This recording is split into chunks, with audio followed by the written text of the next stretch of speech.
So tomorrow afternoon I think it's the 3 o'clock slot.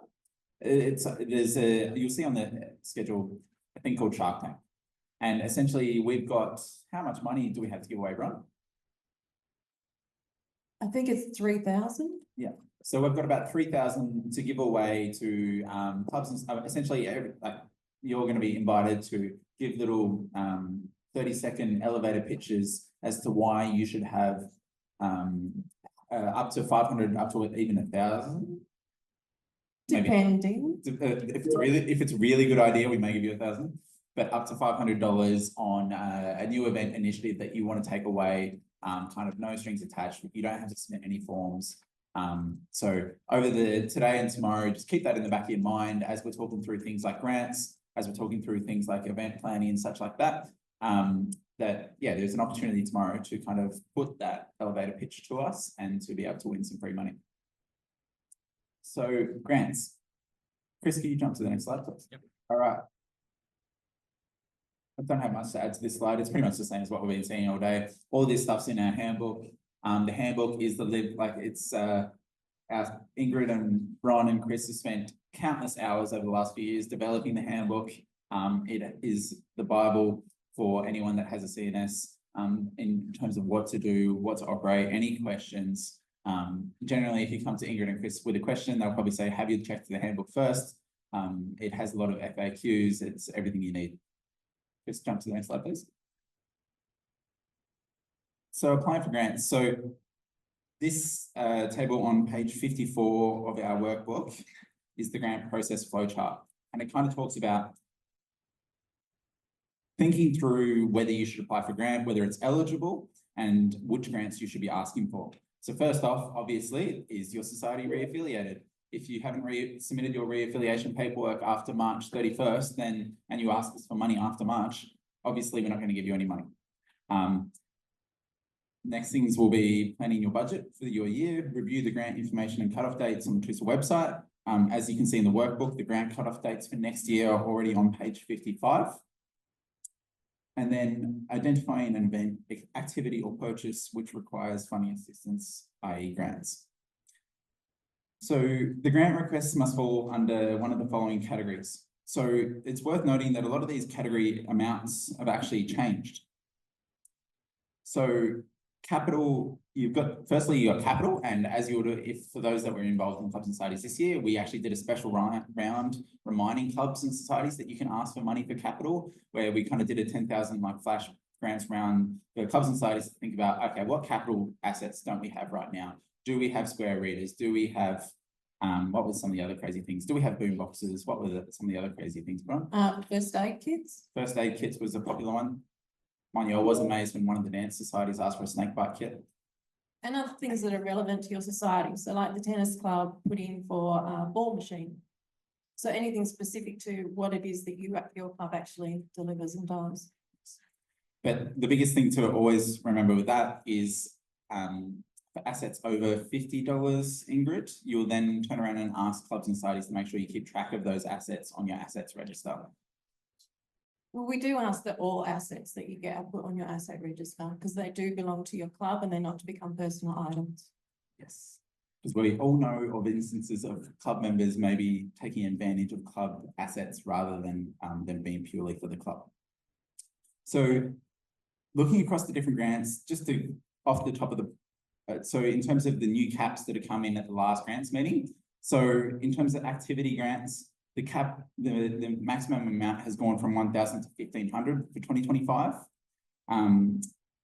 There's been no change to the food, no change to decorations, no change to advertising. Live music and bands is capped at $400. Security is going up to 75% of security costs, which for those societies that are holding events with security, I think will be a welcome news for you. Balls and annual dinners, the cap is going up to $1,500 for next year. Noting that it's not just free money within that $1,500, they all have to be sackable items. So things like venue hire, a hire of any equipment such as AV equipment. Within that would also fall, within that cap is included your security and your any entertainment like DJ band. So it's all capped at 1,500 complete, but all this a dance floor under equipment hire. The things we won't cover are alcohol and food for balls and dinners. And it's worth noting with things like events and activities, sometimes societies have huge, big ideas, be it Malaysian Night Market, be NG Laneway, be NG Spectrum, where like the money gets out of the realms of 1,500. It's not a hard limit. It can be negotiated if you come on and talk to us well in advance. These are the sort of things that take 6-12 months of planning. So those limits, if you do have big ideas, no idea is too big and crazy. Don't see the caps as hard limits that you need to stop your creativity at. Aim high. Aim high, that's for sure. And so travel and accommodation for, especially for conferences and such, is going from $250 a head up to $350 a head, and up to $600 a head for international. So the cap for domestic travel is $1,400 across 4 people, and the cap for international is up to $1,200 for 2 people. So for those societies that are attending national conferences, international conferences, sporting events, sort of you name it, it's kind of there. Is there any other, and obviously the startup grants is going to increase from $150 to $250. Is there anything else to add there? No. Awesome. So as you can see, I mean, I often say, you have a question? Yeah, go for it. How many, I wonder if this connection is good. Oh, we're okay. In terms of annual dinners, what are the parameters about how many you can have per semester or per year? Is there a number on that you can have write-offs or anything like that? 1. Lovely. Also, if we happen Kind of to fits the have term annual as I well. like that. That's a great term. Also, if we have a bunch of musicians in our own club, and in terms of hiring ourselves out, are we allowed to do that or no? Executive committee members can't be paid through things like that, but we do encourage you to use students, and they can be like general members of your club, but executive committee members can't get kickbacks, obviously, from that because your role is a voluntary role. And for situations like that, it's important to have things like invoices and such in place. Yes, you do have to have invoices, and if your suppliers don't have an ABN, they then have to fill out a statement by supplier. So those are the guidelines that we have. So every expense that you have with any of the grants, you have to supply an invoice, tax invoice or receipt, or some other form of documentation like a statement by supplier. Well, that's up to you, but we have a limit of how much we'll pay. So we'll give you like maximum maybe $400, and then it's up to you how you divvy that out. So you might have expenses of 1,000, but of that we'll only pay 400, but you still have to supply us with the receipt of 1,000. Yep. Just to clarify there, is it an invoice or receipts? Yeah, so tax invoice or receipt. So a receipt's already been paid. Yeah. We can't accept quotes because the idea is that you pay the funds and then we reimburse you. But if it's a large expense, you can always ask us to pay it on your behalf. So then we've already paid it. So that's a workaround. So it's also just staying in conversation with us about how we can help you and support you. And for those large sums, getting us to pay for you, it's also a good way to get around GST and drops the cost by 10%. Yeah, because we can claim GST, but you guys can't because you're not registered for GST. I have a question. Is it still the quota is still 51% of currently enrolled students to be eligible for a grant? Correct. Yeah, you have to have 51 student members, 51% student members in your society. And you also have to have a max amount of your executive committee members. There has to be a maximum students as opposed to associate members. so with that, so a bit of background of where TUSA's funding comes from and where clubs and societies grants come from. We all pay these annoying things at the start of every semester called SAT fees, which are up to $300 a year, I think, for each of us. And so we receive about 25% of that to helping fund what we do, which doesn't cover everything that we do, but it certainly covers our clubs and societies grants fund. So SAT fees are directly student money. It's coming directly from enrolled students. So that's why we have things like the 51% rule, because we don't want to be using student money to then fund generic public events.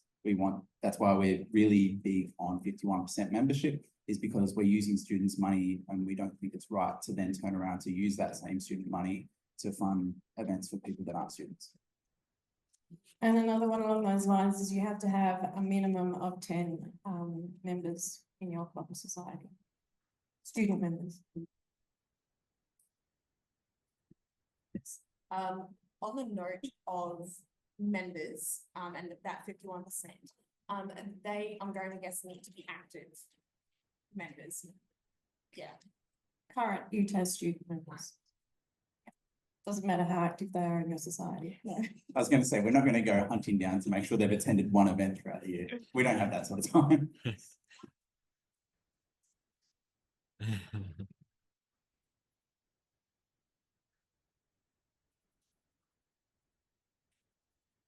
Similarly, with things like student numbers, when we're doing re-affiliation and stuff, if you have 10 students with the same student number of quadruple zero, obviously that's not that believable.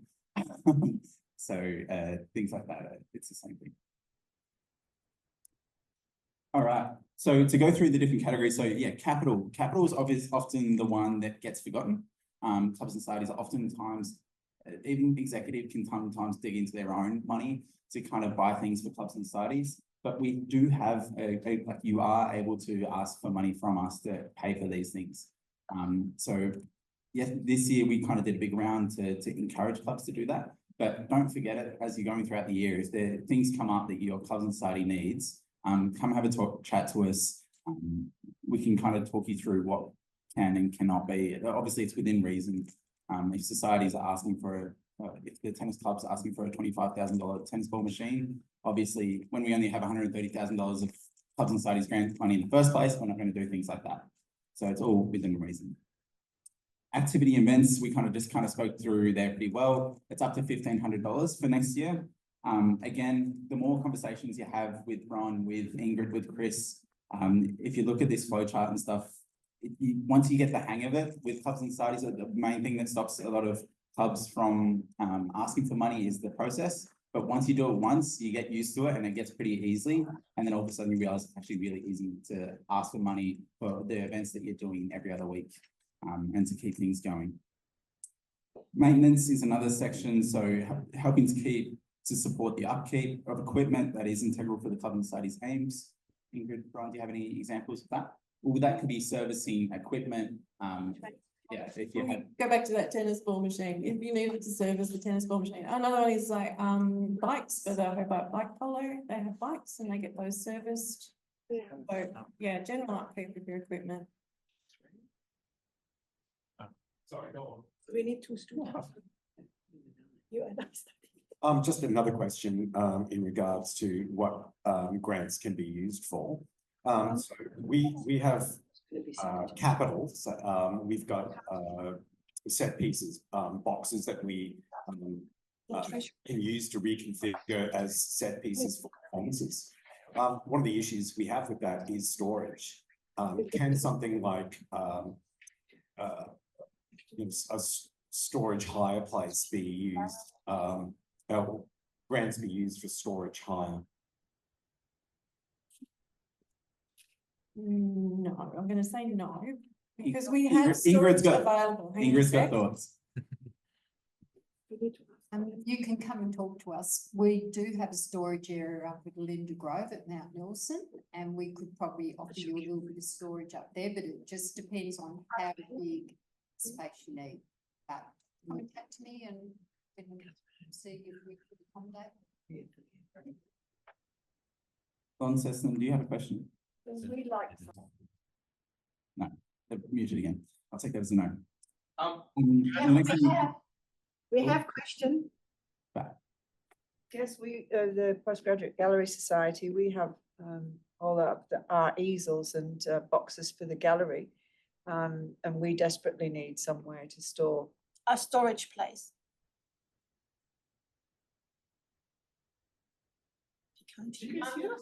We've just moved into new premises at Inverness, so there may be a little bit of storage there, but the best thing to do would be to talk to Colette about what's available up there. But sometimes bits and pieces become available on campus. Like we have a little cupboard just over here that the Mountaineering Club use, so you just never know what's going to come up. Yes, it's not a particularly large amount, but in my house, which is really small, it's very cluttering, and because I'm visually impaired, it does cause a problem for me.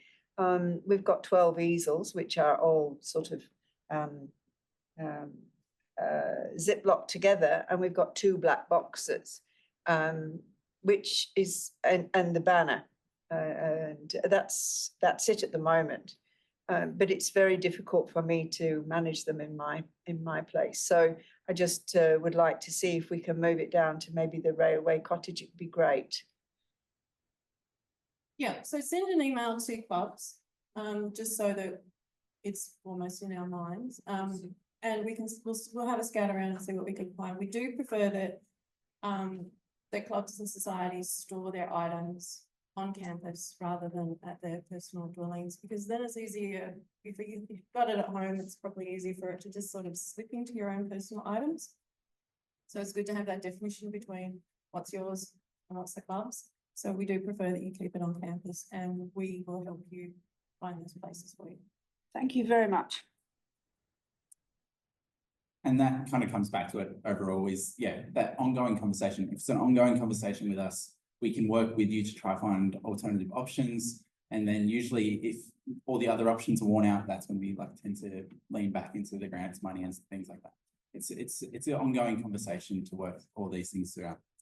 So next up, conference travel, as we spoke about earlier, the new caps is up to $1,400 for domestic, $1,200 for international. So just worth keeping in mind. I know for instance, Law Society went away to domestic conferences this year, as did the Malaysian Society and a few others. So those sorts of big things, sometimes we think we can get caught in our Tasmanian bubble and think there's only things happening here. But if there are different national conferences that you want to send people to, those sorts of things do exist.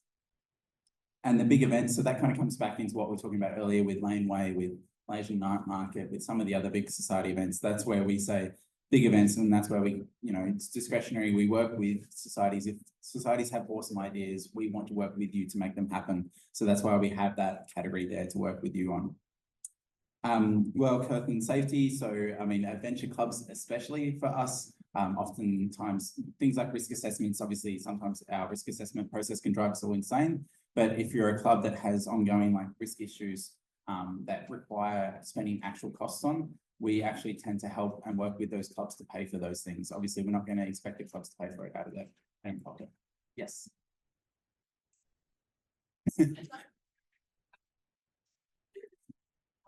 Just on that note about ongoing risks and TUS being able to help fund for that. I'm not sure about any other clubs that might potentially have this ongoing risk, but as a club that is very lucky to have a dedicated physical space that is ever evolving and changing, new risks are coming up rather frequently, and I've had to update my risk assessment about 5 or so times, and based off of what we were previously going through, that only needed to be put through to the AGM once a year. And with the updating of risk assessments, new safety measures need to be put in place. So how often are we supposed to be putting through new risk assessments to you guys and asking for new help or more help with trying to keep things safe? It's a question for Chris, that one is. Yeah.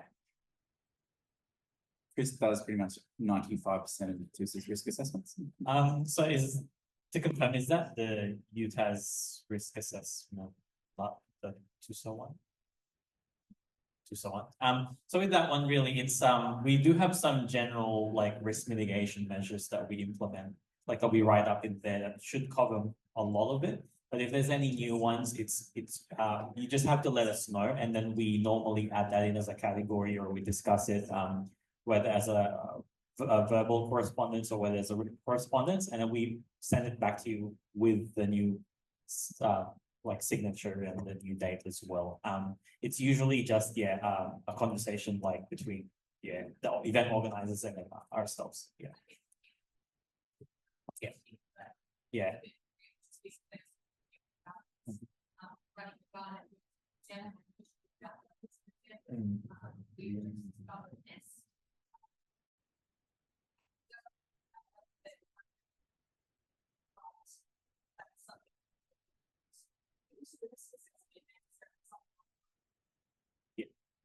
And if it helps as well, there's some clubs who use, like, they use a checklist, like before they start the activity, which is basically like a summed up version of the risk mitigation measures that they're supposed to use. It's kind of like it meets your duty with care or your process. That's one way to easily meet those requirements. Yeah. And it's pretty cool to have a basketball team show up to your event anyway. So on page 55, as you can see all the the application dates for next year. But what it's worth flagging is CNS Day obviously happens before all this and all the CNS days across Tassie. So